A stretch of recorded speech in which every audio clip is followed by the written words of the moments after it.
আপনারা ধারাবাহিকভাবে শুনছেন গোয়েন্দা গল্প কাল বৈশাখী রাত্রে। আজ শুনবেন দ্বিতীয় পর্ব। কানে শোনা আর চোখে দেখার মধ্যে অনেক তফাৎ। গাড়ি যখন সুজনের বাগানের কাছাকাছি এসে দাঁড়ালো, ভিক্টর রীতিমতো অবাক হয়ে বলল, এ তো মশাই এলাহি ব্যাপার। মুখে এলাহি বললেও ব্যাপারটা ঠিক তা নয়, তবে একেবারে ছোট ব্যাপারও নয় বলা যায়। বাগানের সামনের দিকটায় পাঁচিল, মানে কম্পাউন্ড ওয়াল, ফটকও আছে। পাঁচিলের মাথার ওপর কাঁটা তার। ভিক্টরের মনে হলো ফুট চারেক ইটের গাঁথনি, বাকি ফুট 2 কাঁটা তারের বেড়া। বড় বড় গাছপালাও দেখা যাচ্ছিল ভেতরে। মাধব বললেন, আসুন।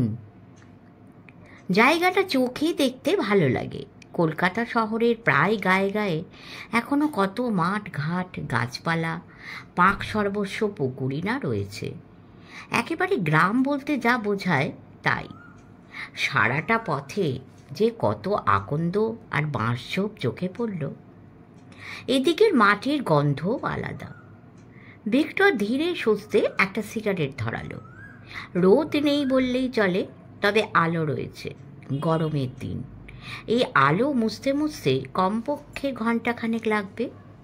আজকাল 6:15 কি 6:30 আগে তেমন অন্ধকার হয় না।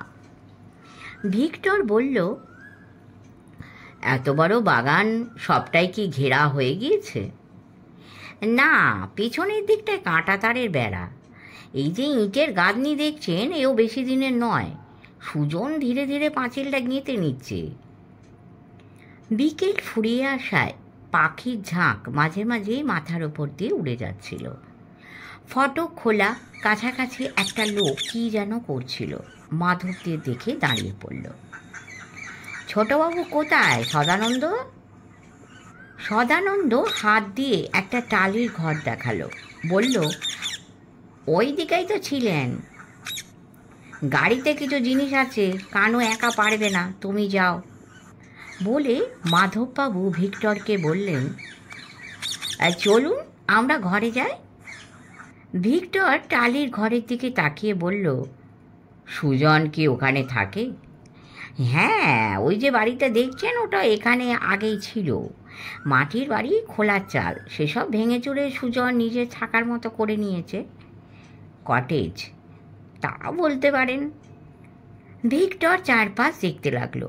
তার মনে হলো গাছপালার যা চেহারা, তাতে বোঝা যায় এই বাগানের অনেকটাই আগে ছিল।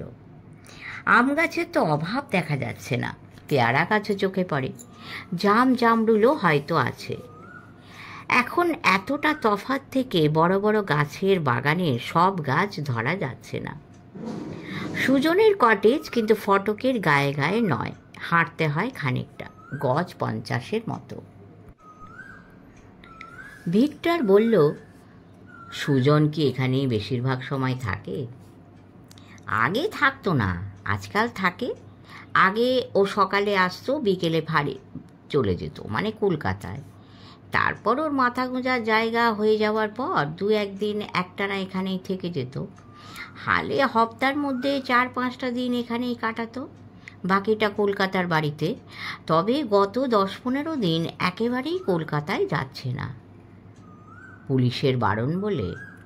খানিকটা তাই, তবে আমাদের পুরনো উকিল আছে। উকিলবাবু বলছিলেন, আমি পুলিশের নাক ঘষে দেবো, আইন আমি ভালো জানি। উনি থানা পুলিশ করেছেন, বোধহয় শাসিয়েছেন, তার ফলে পুলিশ একটু নরম হয়েছে। বলেছে সুজন যদি কলকাতায় যায় যেন পুলিশকে জানিয়ে যায়। আপনি কাল বলছিলেন সুজন এখানে নজরবন্দি হয়ে রয়েছে, কলকাতায় যায় না। আগে ওটা কথার কথা। একদিন কি 2 দিন 2-1 ঘন্টার জন্যে কর্তা মায়ের সঙ্গে দেখা করতে গিয়েছে। পুলিশকে জানিয়ে? হ্যাঁ। বলে একটু থেমে মাধব বললেন, সুজন বড় জেদি, একরোকা সাপসুপ ছেলে। ওরও কেমন জেদ ধরে গেছে। এই বাগানে বসে থেকে ও দেখে নেবে পুলিশ ওর কী করতে পারে। এমন সময় কার গলা পেয়ে ভিক্টর ঘাড় ফিরিয়ে তাকালো। মাধবও তাকালেন। টালির বাড়ির নিচে এক বাতাবি লেবুর গাছ, ডালপালা ছড়িয়ে বেশ বড়ই হয়েছে। গাছের পাশ থেকে এগিয়ে এসেছে একটি ছেলে, পরনে পাজামা, গায়ে ফতুয়া পাঞ্জাবি। এই সুজন, মাধব বললেন, ডাকলেন তাকে। এই সুজন, আমি একে নিয়ে এসেছি, ভিক্টর ঘোষ, কর্তামা আমায় হুকুম করেছেন।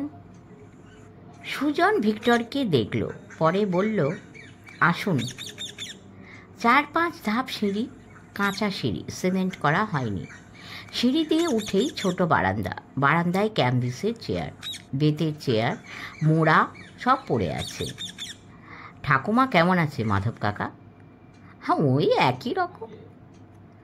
বুড়ি অকারণ ব্যস্ত হয়ে মরছে, কোনো মানে হয় না। আপনি ঠাকুমাকে বলবেন, পুলিশের সঙ্গে এটা আমার চ্যালেঞ্জ, আমিও দেখে নেব ওরা কি করতে পারে। ভিক্টর নজর করে সুজনকে দেখছিল।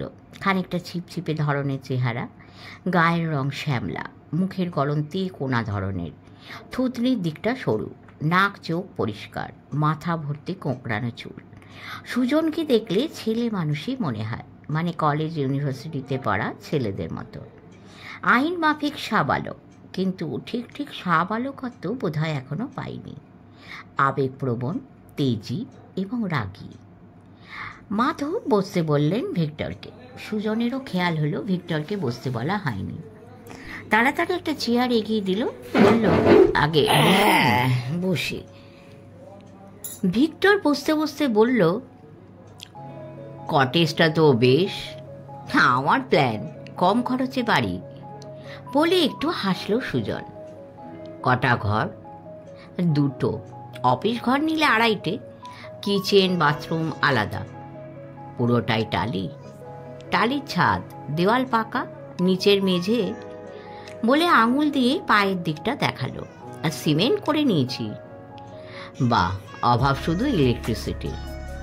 হ্যাঁ, এদিকে ইলেকট্রিসিটি নেই। কলকাতার লোক, আলোর জন্য বড় খারাপ লাগে।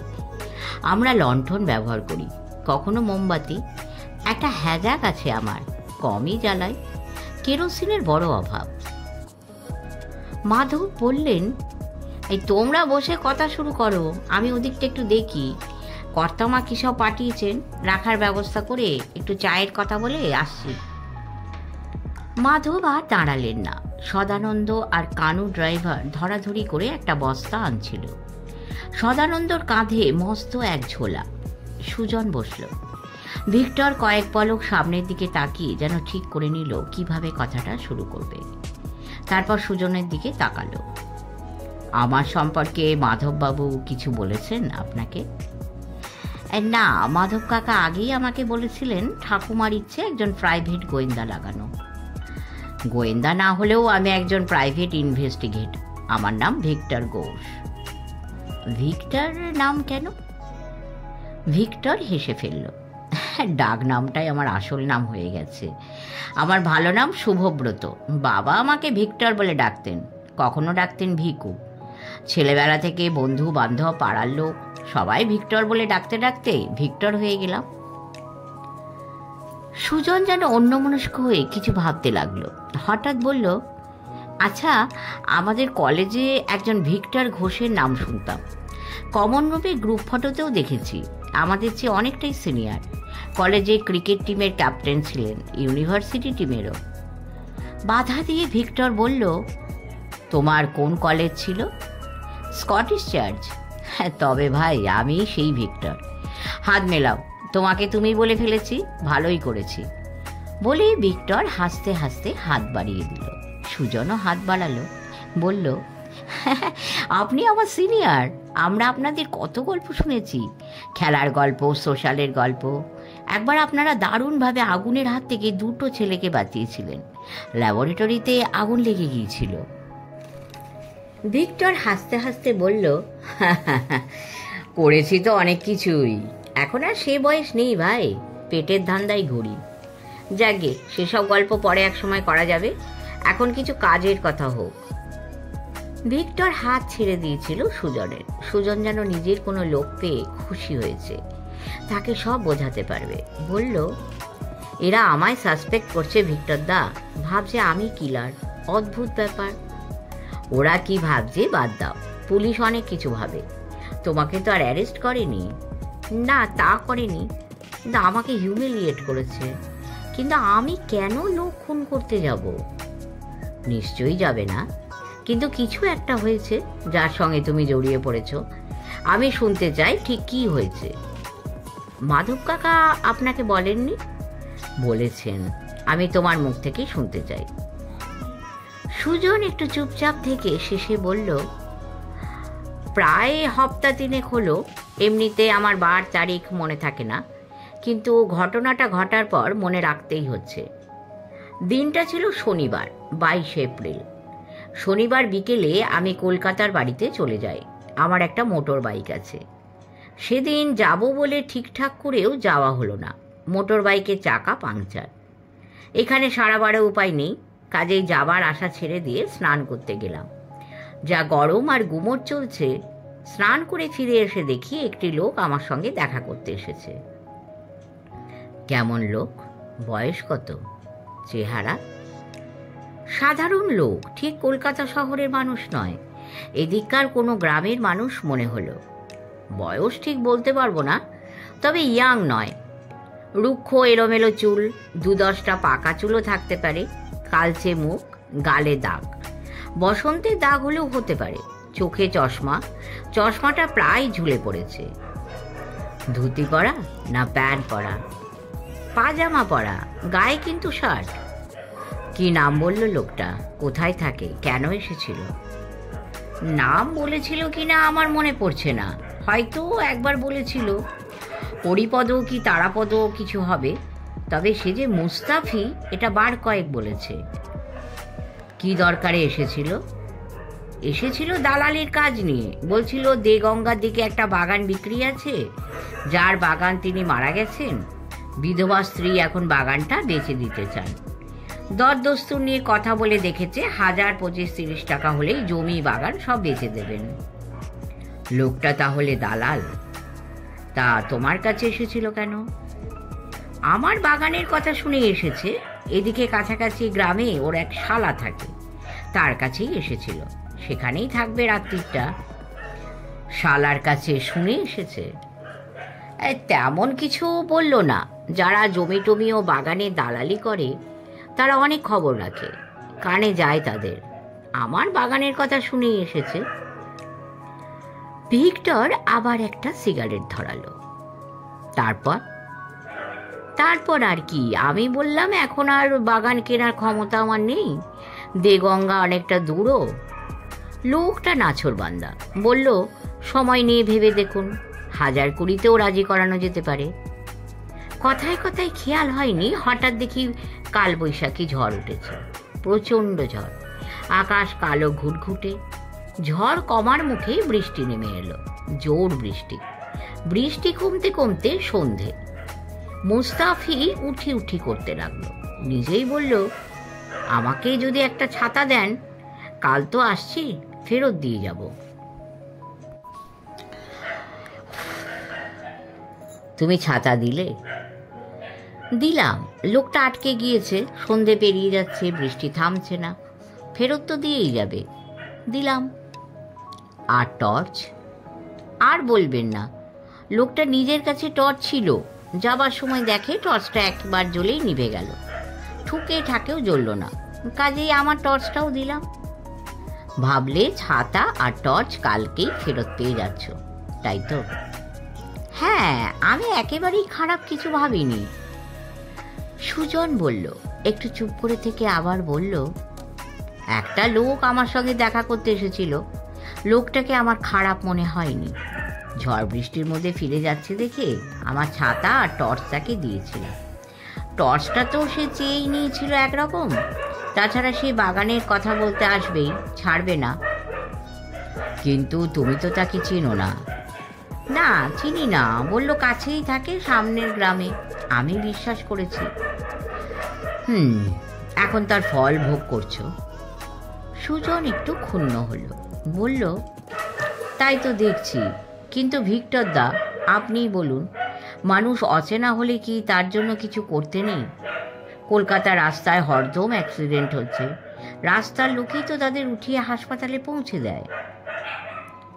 মাধব এলেন, সঙ্গে এক বুড়ো মতন কাজের লোক। চা এনেছে, চায়ের সঙ্গে মিষ্টি। বোধহয় মাধবী কলকাতা থেকে নিয়ে এসেছে। চা নামিয়ে চলে গেল লোকটি।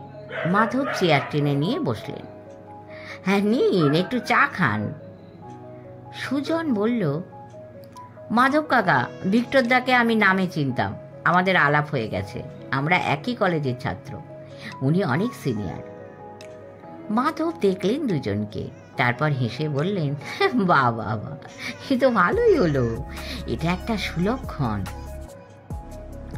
ভিক্টর চা নিয়েছিল, চুমুক দিল, তারপর সুজনকে বলল,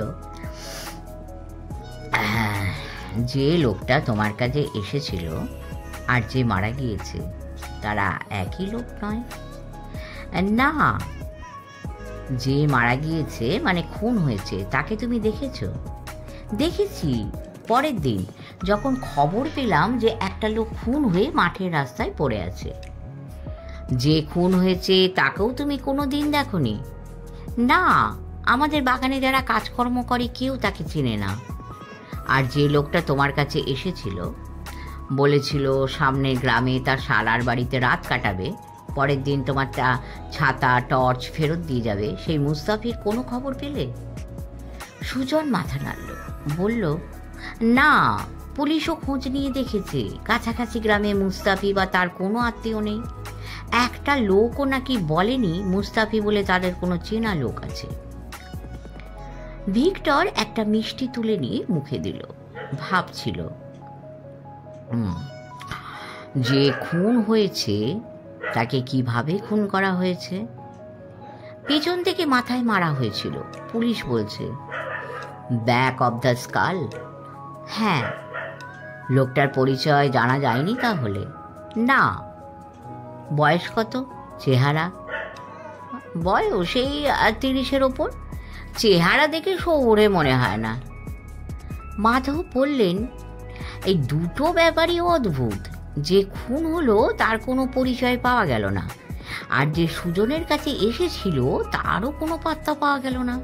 অদ্ভুত নয়? খানিকটা বেশি রকম অদ্ভুত।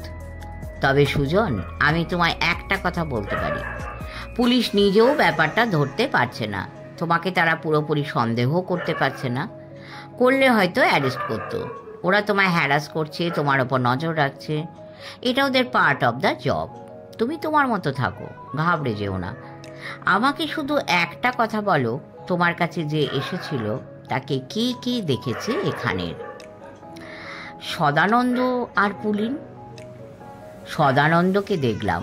পুলিনকে? যে চা দিয়ে গেল, এখানেই থাকে। পুলিশের কাছে এরা কি বলেছে? যে লোকটা এসেছিল আর যে খুন হয়েছে তারা এক লোক নয়, এটাই বলেছে। মাধব বললেন, যে খুন হয়েছে আর ওই মুস্তাফি যে এসেছিল এরা একই লোক নয় বলা সত্ত্বেও পুলিশ কেন হাঙ্গামা করছে বলুন তো ভিক্টরবাবু? পুলিশ ভাবছে, কিংবা ধরুন ভাবতে পারে, যে সুজনকে বাঁচাতে তার নিজের লোক সদানন্দ আর পুলিন মিথ্যে কথা বলছে। মিথ্যে কথা? সুজন যেন চটে গেল। ভিক্টর হালকা গলায় বলল, পুলিশ আগে সন্দেহ করে, পরে সত্য খোঁজে, ও নিয়ে তুমি মাথা খারাপ করো না। চা শেষ করে ভিক্টর বলল, আজ তো দেখছি অন্ধকার হয়ে এলো, এখন তোমার বাগানে ঘুরে বেরিয়ে আমি কিছু দেখতে পাবো না ভালো করে। তাছাড়া লোকটা ঠিক কোন জায়গায় খুন হয়েছিল আমি দেখতে চাই।